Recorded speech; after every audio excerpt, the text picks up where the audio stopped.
Hello and welcome back. I hope everyone small little quick break and that you are ready to continue with this awesome Mothers with Sons seminar. I don't know about you, but from all of the songs, all of the feedback and the guest speakers, it has been a tremendous great day. Next, we're going to have a reading by none other than Build Your Best Life founder herself. So let's snap it up as Sister Deborah Smith comes and do a reading for us about Build Your Best Life. Come on, Deborah, and share with us. Hello, thank you so much. Thank you so much. This is a original poem that I came up with for this seminar, and it's called He is a Strong Stone. Reach out. He just may be a diamond in the rough. Teach him. He is bright as a ruby and just as tough. Help him, love him, show him you care. Genuine learning like emeralds is never enough. He is a gem. May he shine, sparkle, and gleam. He is God's wonder, made unique and rare. He has potential regardless of how it may seem. Stick with him, uplift him, show him you are there. He is a strong stone. Thank you. We love that. Love that. That was absolutely wonderful.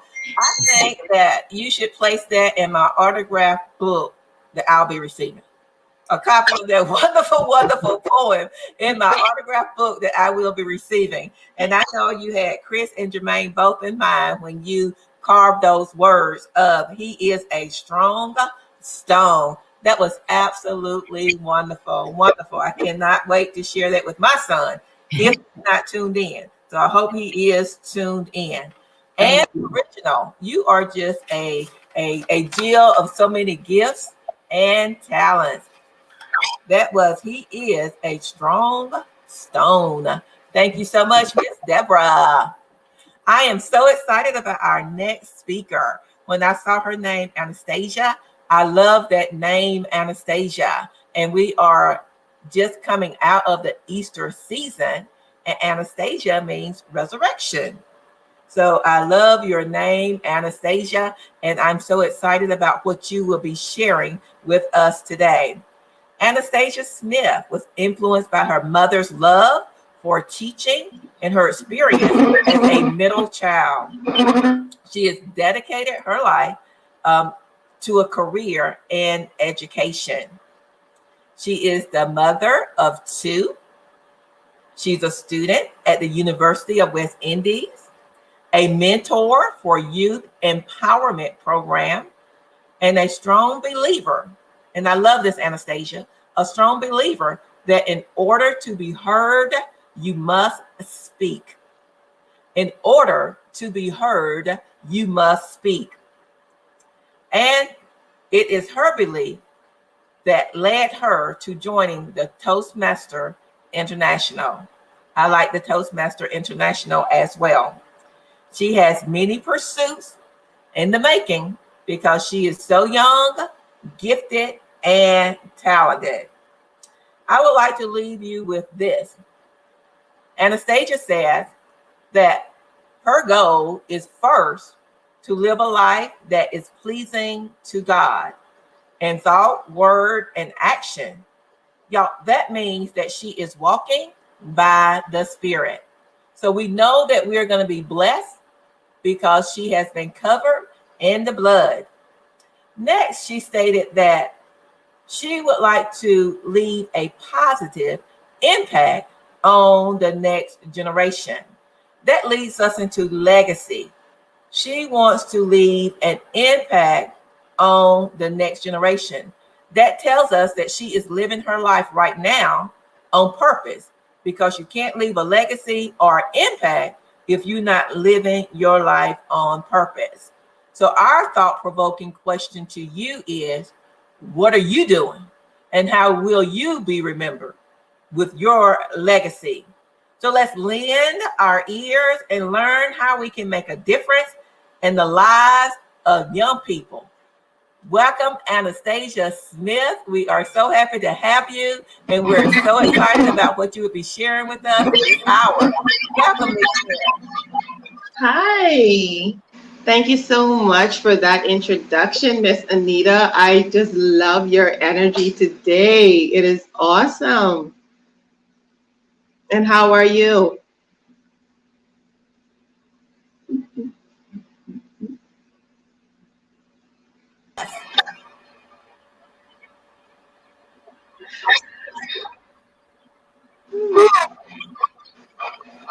Oh, you left me for a second, Miss Anita. I am sorry, Miss Anastasia. Can you hear now? Yeah, I can hear you. Okay, well, we are just so excited about everything that you're going to share with us today. Well, my topic that was given to me was Son Step Up or Ship Out. And I think that it is such a strong topic for the very middle of the day and the middle of these sessions. And I will do my very best to keep in mind that we all have things that we got to get to. We've got stuff that we've got to do. And this is about that time that your stomach starts to rumble and starts to get a little hard to concentrate. But I just need your attention for a little while longer. And we're going to get through this because we've got some great information ahead. There have been some great presenters before me, and I thank God for them. And I know that there are some even better ones that are behind me. And so the sessions that you're going to have coming up later on today, you don't want to miss those either. But as we get into Son Step Up or Ship Out, when I heard the topic, the first thing that came to mind was an argument. We all know how those arguments go. It can be about not cleaning your room, a bad grade, staying out too late, or even more severely, getting kicked out of school, fighting, drugs, gang activity that would lead any of us as a mother to say to our son, either you ship up or you ship out. Come on, you gotta step your game up. You've got to get focused on what it is that you need to do. You've got to be accountable to your actions. And with them having to be accountable and us holding them accountable as their parents, as their mother, it's the way for them to learn how to stand on their own feet and how to be accountable to their actions and take responsibility for what they do. And a part of that is telling them to either you step up or you ship out. Now, when I thought about the topic, I know that there were a few different directions that could be taken from. Yeah, when you hear it, you think that it's the ending of an argument, but I think that we need to break it down a little. So let's look at step up. We can't expect our kids to step up and meet a standard if we haven't made it clear. We have to be sure that those conversations are had where your son is able to say where their passion lies, what their true interests are, what it is that they really want to be. Now, we're going to have to remember that as they grow and as they get older, of course, these goals and ambitions are going to change. Absolutely. At 4 years old, they're going to want to be a superhero. At 9 years old, they're going to want to be a policeman. At 17-year-old, well, hopefully not 17, but at about 14 years old, they may want to be a YouTuber. But hopefully when they round out to about 16, 17 years old, then they would be more focused on something that would, be attainable and also fit along with their personality and allow them to have a career that we can all be proud of. They can be proud of themselves and we can be proud of them as their mother. So you have to ask, what do you want for your son? We're talking about stepping up. In order for them to step up, they have to know what the standard is. So what is it that you want for them? You have to ask yourself that. I want my son to be successful. Well, yeah, you're going to want your son to be successful. We all want our children to be successful. But success looks different to each individual. Yes, success is different for each individual. In one family that has not had anyone go to college before, your son being the first one to go to college, that's success. For a family that has a history of the men in their family turning to alcohol to solve their problems, your son being that one or that first one or that strongest one that doesn't use that resort and doesn't take that direction, that's success. In a lineage that is used to abusing women, that is used to being high school dropouts, for your son to attain those goals or to not have those character traits, that's still a measure of success. It's not just being an entrepreneur. It's not just running a Fortune 500 company. Success looks different to each individual based on their past and their history and their measure. So we're going to get into the step up part of it. And in order for your son to step up, first, you have to speak to him and get to know what it is he truly wants. What is he passionate about? What gets him up each day? I know for my son, when it is that it's time to go to school, it's time to wake up early in the morning, that is absolutely not it.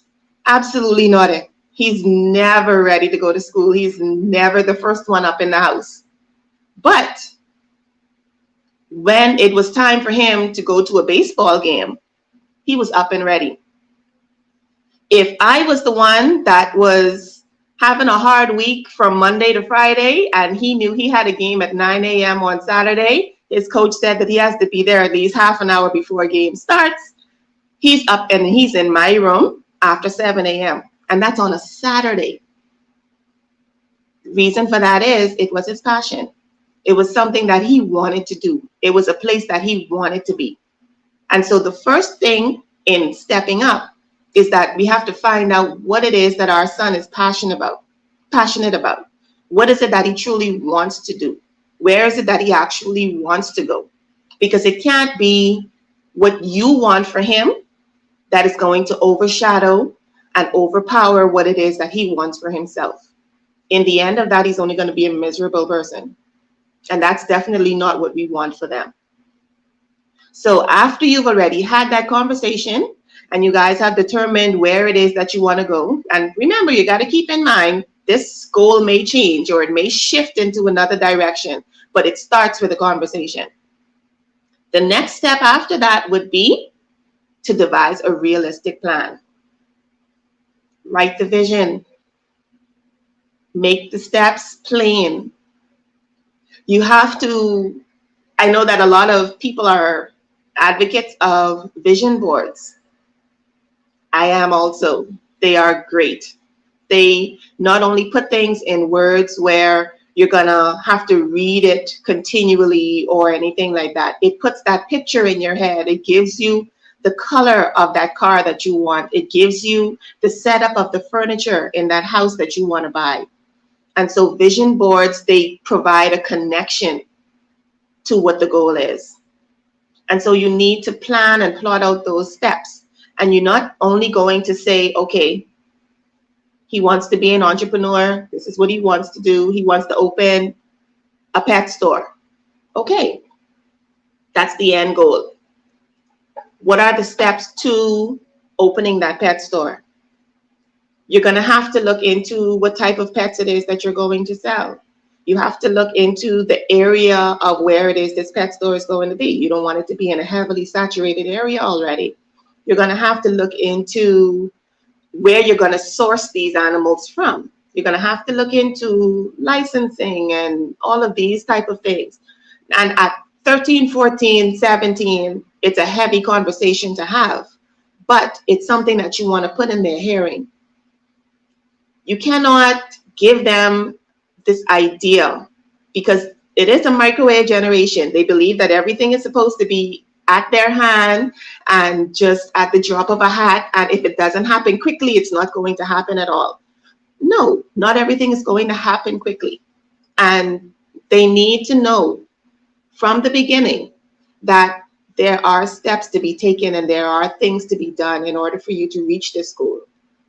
And not only do they have to know about it, they have to be a part of it. And it has to be a realistic plan. It cannot be something that is so outlandish as if you're going to start out with that $20,000 if you have no idea where this $20,000 is going to come from. So let's make the plan realistic. Let's write it down and let's make sure that he's a part of it. And your third thing in stepping up is being clear about how important it is to stick to the plan. This comes with timelines. Make sure that your son understands that you're going to have to respect the timelines. We say that we want things, let's say if he wants to open this pet store by the time he's 18, straight out of high school, no other particular work experiences gained or anything like that, but this is what I want. That's fine. That's absolutely fine. If you gain enough knowledge in a certain area, work experience can come in another form. But you have to be time bound, as Ms. Carol spoke about earlier. You have to make sure that you're sticking with the timeline, and the timeline doesn't have to be in 3 months, in 6 months, in 2 years. It doesn't have to be that.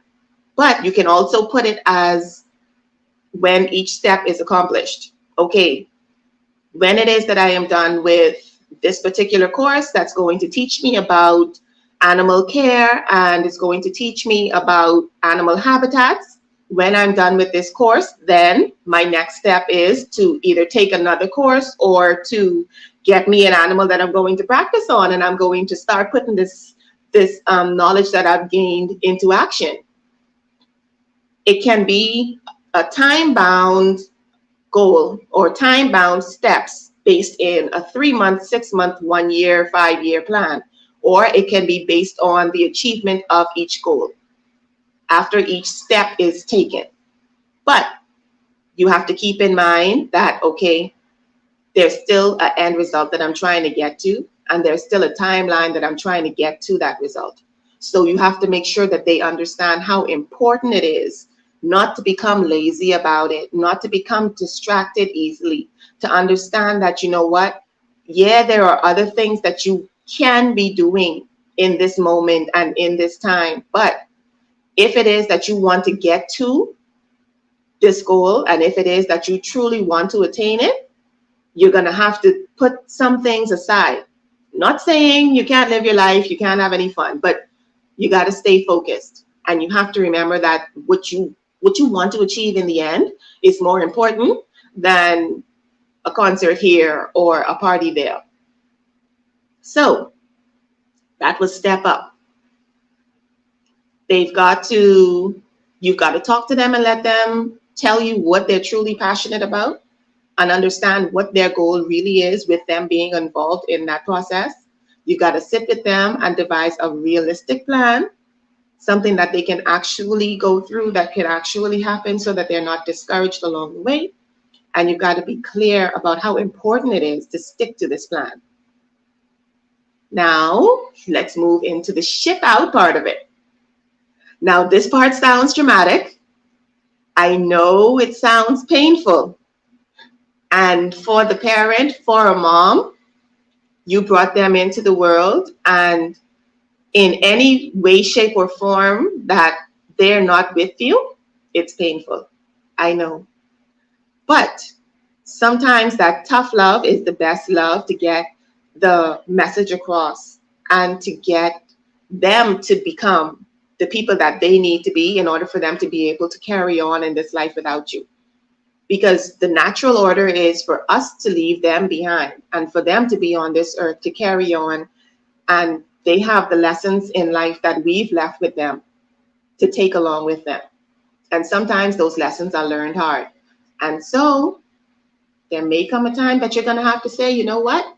Ship out. Stand on your own feet.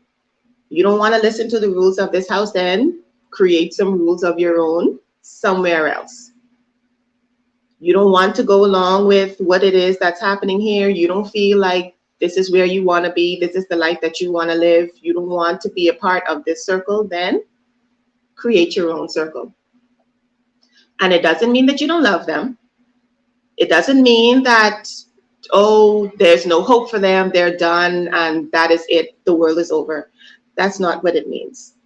But it means that another tactic may be needed. So this comes when you as a parent feel that you've done everything that you can, and now it's time to let them stand on their own. But before you do this, you've got to ask yourself, did you talk with your son? And more importantly, did you listen before you got to this point? Before you got here, and before you got to the ship out section of the argument, how often did you guys talk about what was bothering him? What's been going on in his days? What's been going on in his nights? What's been going on with his friendships and relationships? How often did you guys talk about those type of things? Because those type of things will determine mood changes a lot of times in teenagers, because they're not processing the information as best as they can or as maturely as we would like them to. Sometimes when there's something going wrong in another area of their lives, they bring it into that family area.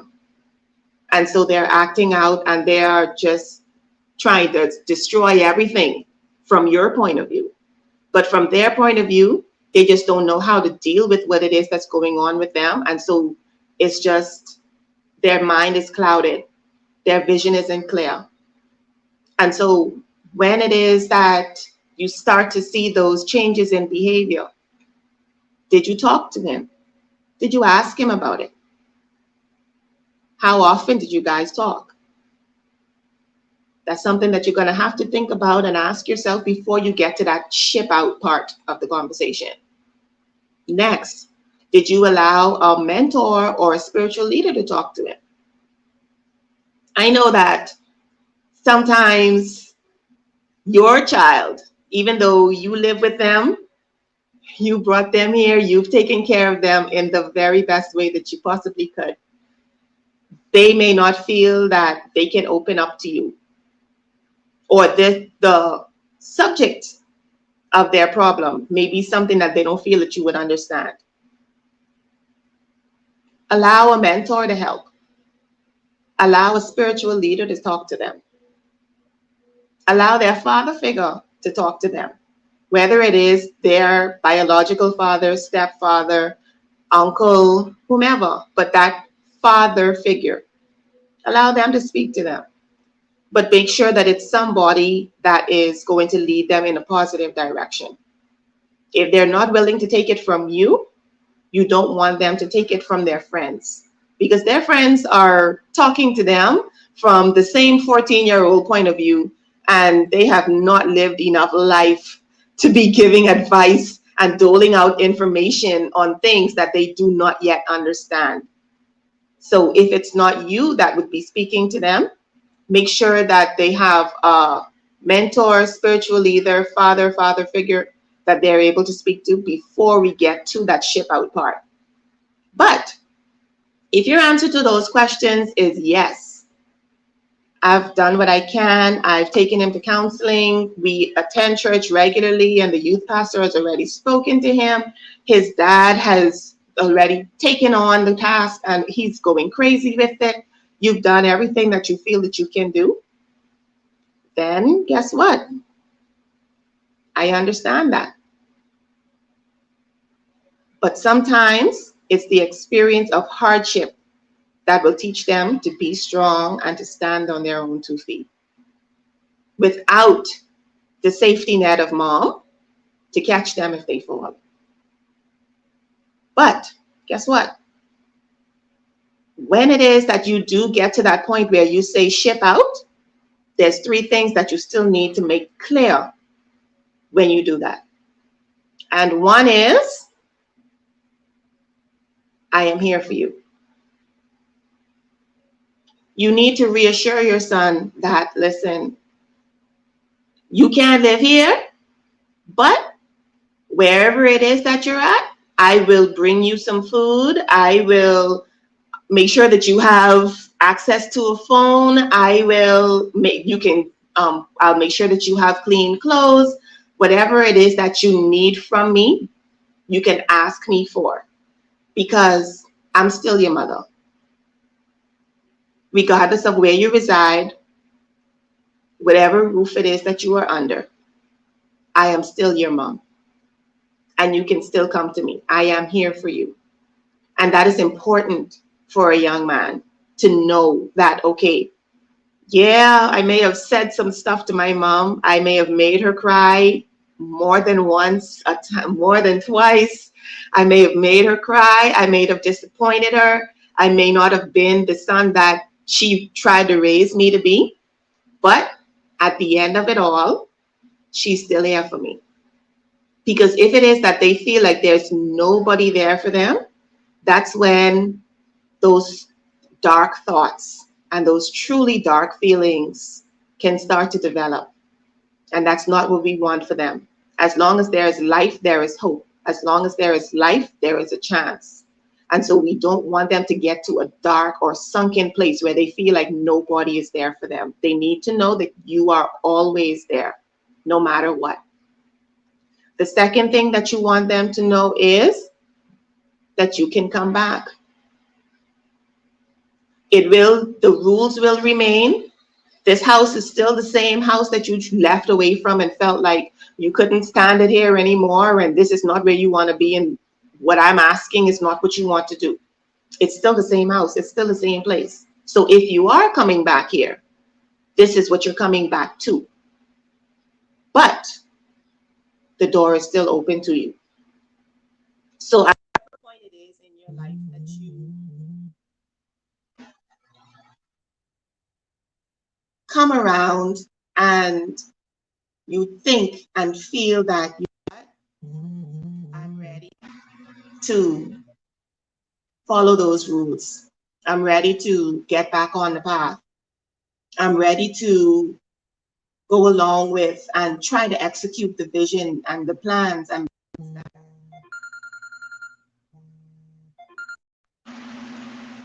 my mom and I talked about earlier in my life. When you're ready to do that, I'm here and you can come back home. You don't want to, I'm sure that we've all seen persons and we've passed them in the street, or we've seen them in front of a grocery store or something like that, and we've always wondered, well, what happened to this person's family? You don't want that for your son. You don't want that it's going to be that they feel that they don't have any family left, or they feel like they can never come back to you.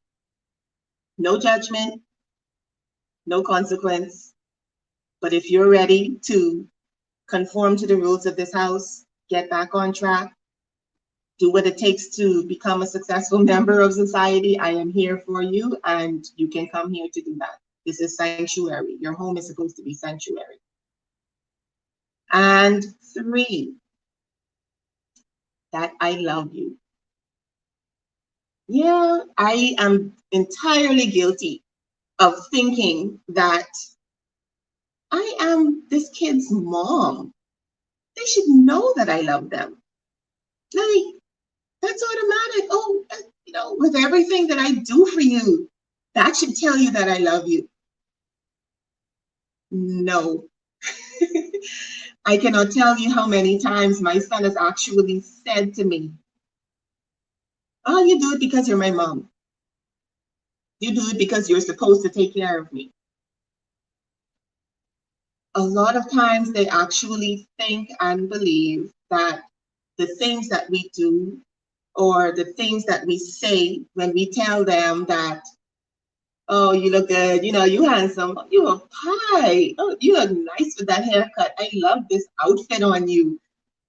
All of those type of things that we would say to them, it's because we're their mom and we're supposed to say things like that because we're trying to manipulate them in some sort of way, and they're wearing the outfit that we picked out, and so of course we're going to say they look good. They got the haircut that we wanted them to have, so of course we're going to say that they look good. That is the thought process a lot of times, and he has actually said that to me. But especially in these hard times when they're not sure of what they're doing, they're not sure of who to turn to, or they're not sure of what their outcome is going to be at that point. They need to know that you love them. We need to love our sons and love our kids with God's love. It's unconditional. You're not only showing them love when they're doing what it is that you want for them to do, but you're also showing them that love and making sure that they know that you love them when they're not doing what you want for them to do. Because this love is supposed to be unconditional.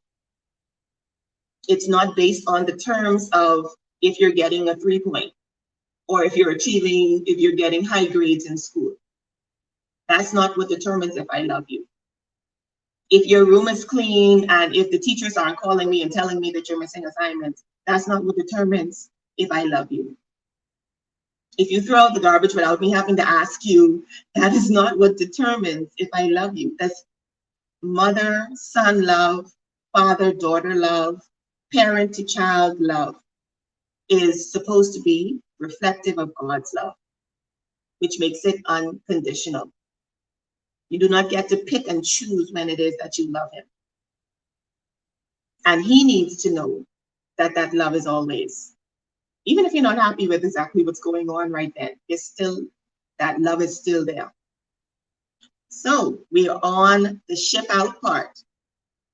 And in the midst of the ship out, which is tough love and the need for them to develop that strength to stand on their own, they still need to know that you are there for them, that they can come back home, and that you love them. Now, the topic was step up or ship out. There's still an important part of this topic that I don't think I've talked about very much. And guess what part that is? The or. It's one word, 2 letters, but it is very, very important. The or. The word or references the turning point. That stage between success and failure, where the next thing that they do will determine if they'll win or lose, if they'll keep moving forward, if they'll fall backward. The or is most important because it's the opportunity for change before the ship out comes into play. We've got to take advantage of the or. This is where we, as their parents, can step in and make a difference. We can make a huge difference when they reach that point of the or. When the behaviors are just beginning to change. The circumstances and their thought process are just beginning to change. And you can remind them that, okay, let's take a step back and try and figure this part of it out. We have to show them the goals that we wanted to achieve, the conversations that you guys had, the vision board that you guys set up that says this is what you want to do. This is where you want to go. This is what you are passionate about. And then also show them the consequences of not following that vision board and the steps that you guys talked about and the plan that y'all put in play to achieve these goals. The or is very important. The or is where the shift comes in before we get to the ship out. This is your opportunity to put everything into action that you possibly can. This is where you remind them that, listen, this is where you can end up if you stray too far away from the path. This is what can happen if you allow these things to distract you. You can end up in jail. You can end up dead. You can end up underneath a bridge, homeless, because you as their parent have lived enough life to be able to say to them, we know more. You know, they may not like to hear it. They don't, but we do. Just life experiences has given us the leeway to say, I know more than you do, just based in life experiences. Now, we may not be able to help with all the homework, and we may not be able to solve the calculus sum for them, but life experiences has given us enough knowledge to be able to say that if you do not continue on with this, then the possibility of this becomes very real. And so we've got to focus on the or. We've got to hold on to the or. And we ourselves have to make sure that we are doing everything we can in the or. The step up is always great. Let's sit down. Let's plan it out. We're going to do this. We're going to do that. We're all excited. We're all happy. This is great. The ship out is going to make you feel horrible. It is. There are times that you'll probably lay and cry into your pillow because you're feeling the hurt and the pain of what it is that you had to do. But let's always remember that there's the or. Let's focus on the or. Let's give them the opportunity to change in the or. Nothing about this will be easy, but my advice for you is to stand strong on your decisions and to trust and believe in God every step of the way. Once they know and they've seen that you will be firm in what you say you will do, you will be firm in your support of what it is they want to do, then you're going to have smoother sailing going forward. And I can tell you that if it is that you remain strong, remain steadfast, and you implant the teachings of the Word of God, and you implant integrity in them, you implant an accountability into them, you implant discipline in them at an early age, they may stray away from it a little bit, but they'll always come back to it. The Bible always told us, train up a child in the way that they should go. When they get old, they will not depart. So they'll stray a little bit, shift to the left, shift to the right, but be assured that they will come back to it, and they will always remember the teachings that you've given them and that they've gotten from Sunday school, that they've gotten from their Bible, and even if it's not that, that they've gotten positively from their mentors and their persons around them. So they may stray a little. You may need to do that strong step and do the ship out part, but when they're old, they won't depart from it. They'll turn around. Just stand firm, hold strong, and believe God every step of the way. Back to you, Miss Anita. Thank you so much, Anastasia, for all of that information. Son, step up or ship out. You gave us some wonderful, wonderful information. I like how you said that when we do the step up part, that's great. The ship out can make us feel. For some reason, I cannot hear you well. I'm not sure. I can hear you. Can you hear me now?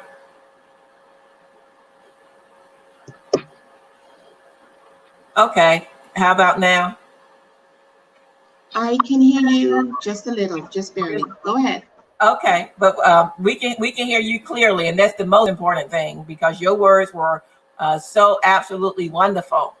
The step up can make us feel great. The ship out can make us feel horrible because we do love our family and we love our boys. But I like the way you focus on that R. You stated that we need to do everything we can in the R. And that was so wonderful and so powerful. The R you said was our key point. It's the stage of success and failure, and it's the opportunity for change. So let's remember that shape up or ship out, everything we can. And something else I feel that we take for granted. You said that before we get to the ship out part, how much have we taught and how much have we listened? So we need to know that communication is a two-way process. We need to speak, but we also need to listen. So thank you again for sharing so much wonderful, wonderful information. I like how you brought the scripture back in there because we do know that we need to stay firm with our decisions. And sometimes that's just showing tough love. And tough love, we can still have unconditional love as well. Absolutely wonderful, great information. And thank you so much for sharing with us today, Miss Anastasia Smith. We enjoyed that so much. Thank you. Thank you so much for having me. No problem. Thank you. That was great information for our audience. We hope that you enjoyed that you learned from that you can take some of that information to apply it to however you need to apply it to. With any and all information that we are sharing, everything might not suit or fit your situation. So whatever suits or fit your situation, the place that you're in right now, you just gather that information and use it. Use it to make you a better mother raising sons, a better part of the village when you're called on to help be a mentor for someone who is raising a son. And we know that you have plenty of ideas and information to share. We invite you to use the chat box for ideas, suggestions, feedback, and comments. I don't know about you, but today is going absolutely wonderful. We are right on time again. So we're going to take a short little break. And in 5 minutes, we need for you to be back on with our fourth link. So you can come on at 1 o'clock, be there, be in place, grab you something to eat to hold you over for the next hour. And we will see everyone back here live in 5 minutes. See you soon. Take your break.